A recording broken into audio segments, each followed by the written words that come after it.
प्रभु मे शमनेशम शेष गुणम गुणहीन महेश्वर वारगरम रण निर्जित दुर्जय दैत्यपुरम प्रणमामि शिवं शिवकल्पतरं गिरिराजसतां वितवामतनं तनुनिन्दितराजितकोटिवीरं विरुविष्णुस्थिरातुतपाजजुगं प्रणमामि शिवं शिवकल्पतरम् ॐ नयनात्रयभूषितचारुमुकुटं मुखपरमपराजितकोटिवीरं विरुकन्दविमन्दितबालततं प्रणमामि शिवं शिवकल्पतरं प्रणमामि शिवं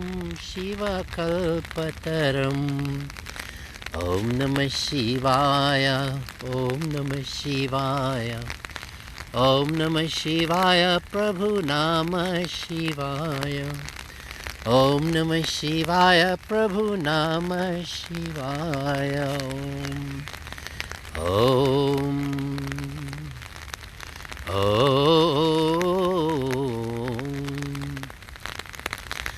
हरे Krishna Krishna Krishna Hare Hare Hare Ram Ram Ram Hare Hare Hare Krishna Krishna Krishna Hare Hare Hare Ram Ram Ram Hare Hare Hare Krishna Krishna Krishna Hare Hare Hare Ram Ram Ram Hare Hare Hare Ram Ram Ram Hare Hare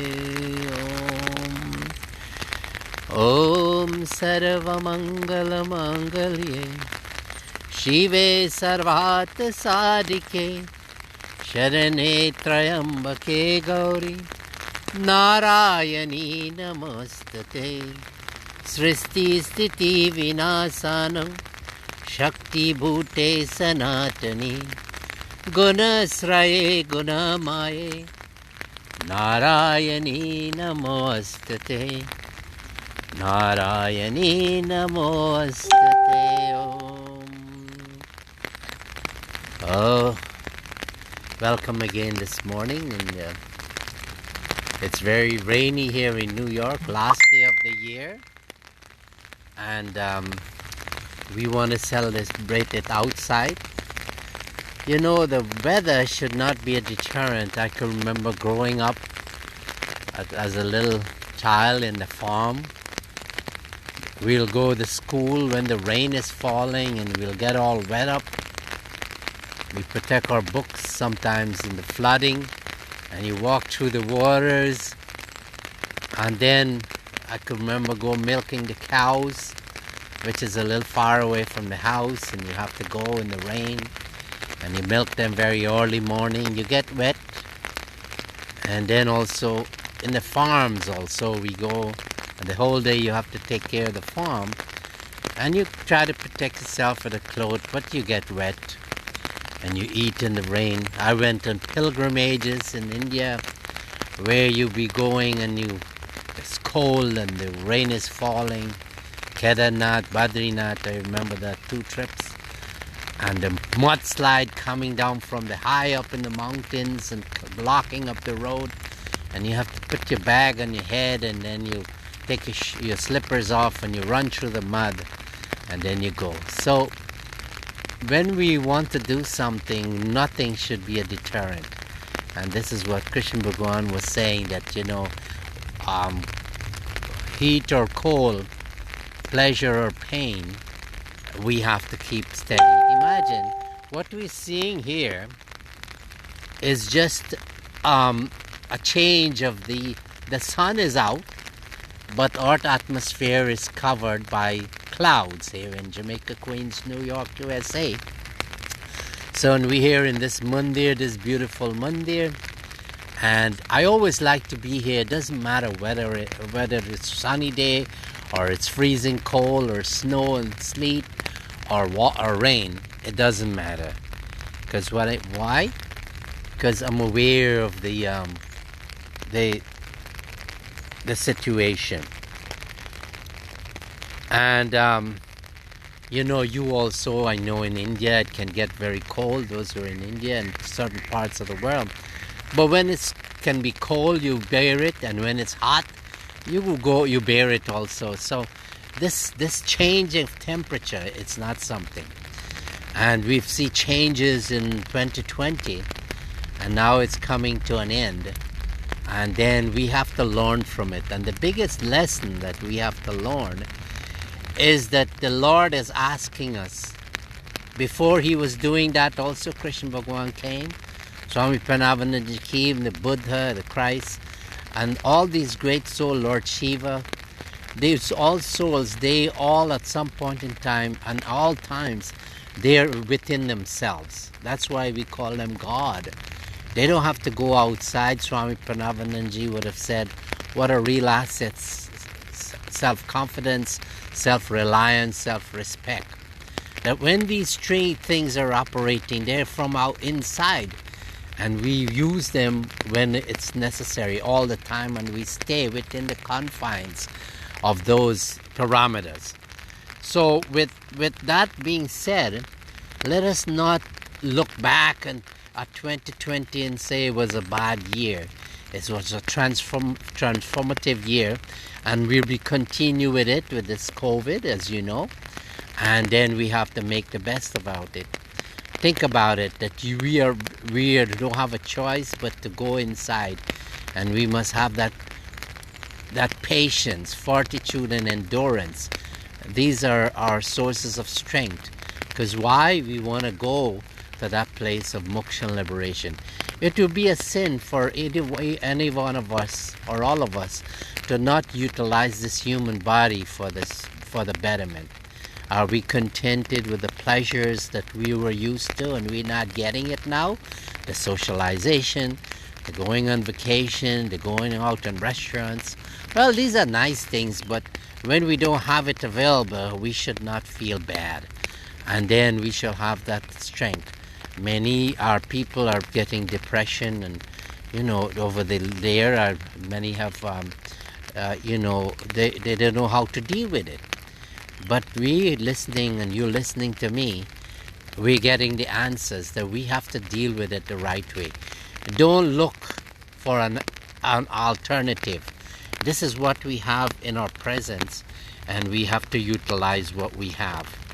And so for this 2020 that we're wrapping up on, let us look and say what we've learned, that we were taught, and we were directly asked to go inside by the good Lord.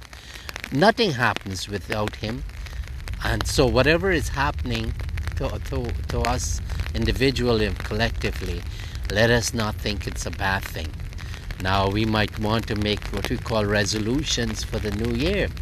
Well, there cannot be any better resolution than to say, I want to utilize this human birth that I have for the best of my on this earth while I'm here. Because moksha is not something that you will gain afterwards.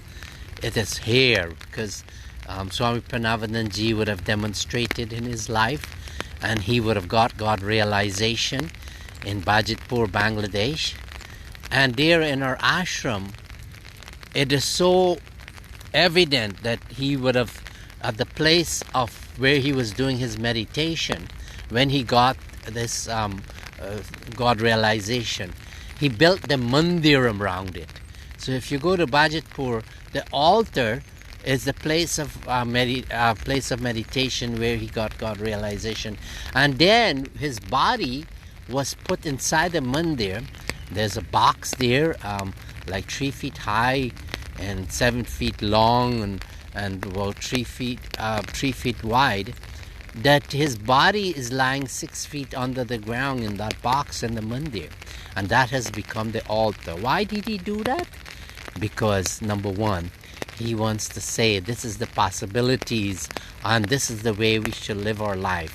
That he showed that his body, it's a sacred body, but this is the end of it. So we also have to follow that. And we see the Buddha did the same thing too.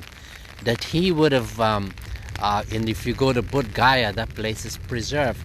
And there the Buddha, he was there, and he was where he did God realization of this, meditating for 7 days and 7 nights, and mastering all the temptations that came to him during his meditation.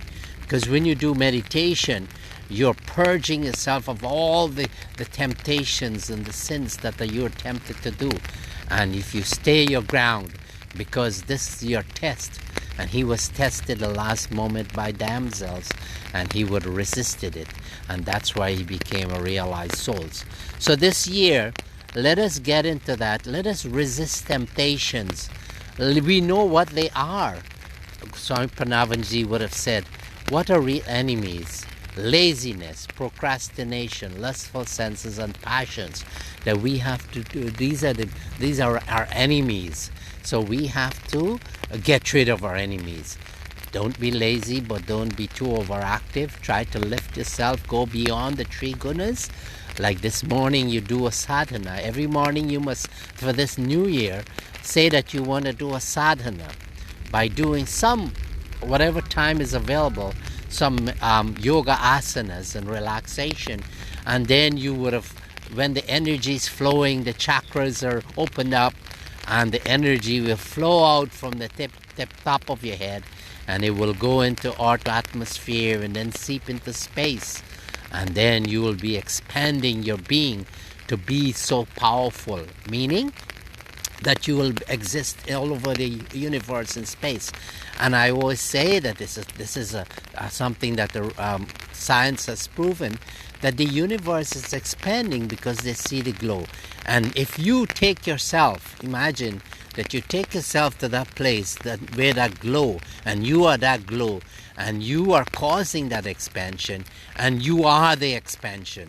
So you are the cause and the effect. And then what happened if you be in that state, and then when you look back, your little Mother Earth will be so, you wouldn't be seeing your radar.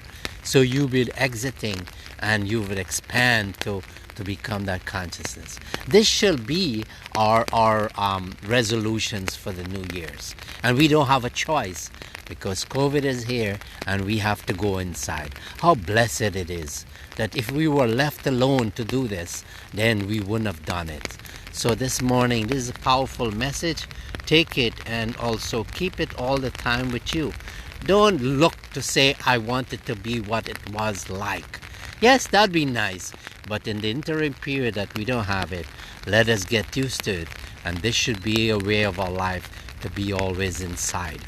This with the blessings of the Christ and the Buddha and Swami Parameshananda ji and Krishna Bhagwan and Lord Shiva and Mother Durga, all these manifestations of consciousness, we honor them. Well, the Shiva Lingam, in the winter, they take it off. So we have to even go further. And this mandir here this morning, which is made up of earth, water, fire, air, and space, and freedom, there we look into the space, that we have it all, that we are not confined, and we have broken the bonds. We have exited our body, and we exist all over the universe. So imagine that we are in that state of being, and then what will happen? You'll see how you'll be coming off of the tension. And then your attention and importance will be on your relationship to who you really are, to find out, to rediscover that you are that consciousness from which everything came and manifested. You hear me say this all the time, but devotees, I won't compromise, because we have listened to so much, done so much rituals.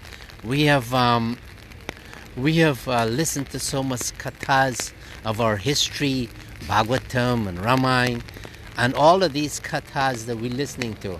But these are only stepping stones and schooling. The real graduation is when we come to the point that we realize that we are what we pray to. That in our being, this physical body, there's a life force, and we have to ask the Guru to let him tell us and explain to us and give us the wisdom as to what is this thing that is keeping us alive. And when you find out what it is, this is the purpose of the human birth. So let us do adorations to the Guru. Guru Mata Pita, Guru Bandhu Sakha, Tere Charano Me Guru, Mera Koti Pranam. Tere Charano Me Guru, Mera Koti Pranam. Guru Mata Pita, Guru Bandhu Sakha, Tere Charano Me Guru, Mera Koti Pranam. Tumi Jnana Data, Tumi Shakti Data, Tumi Shanti Data, Tumi Mukti Data, Tere Charano Me Guru, Mera Koti Pranam. Tumi Sadhana, Tumi Aradhana, Tumi Sadhana, Tumi Aradhana, Tumi Premarana, Tumi Karuna, Tumi Pranapati, Tumi Raksha Mera, Tere Charano Me Guru, Mera Koti Pranam. Tere Charano Me Guru, Mera Koti Pranam. Tumi Vidata, Tumi Parampita, Tumi Raj Dhiraj, Guru Maharaj, Tumi Raj Dhiraj, Guru Maharaj. Well, Happy New Year to all, and a special shout out to Sari Singh, and blessings to all who are, and we send this message of power, divine power, so that overcome all kinds of weaknesses. And let this new year be a time that we utilize our human birth and this body of ours for good things, not for bad things. Because if we do that, then what will happen? We will have to come back, and who knows what the birth will be if we don't have the right mindset. So this morning, with the blessings of Acharya Dev and all the great gurus, I give you this power, pass this power, divine power. Have the faith and devotion. Don't give up. Follow the path of our teachings, our scriptures, whatever they are, and everything will be fine. So I hope you're feeling well, and a happy New Year. And again, let this new year be a transformative one. Do meditation and get guidance from that silence when you do the meditation. That's the voice of God. Hari Om Shanti Shanti Hari Om.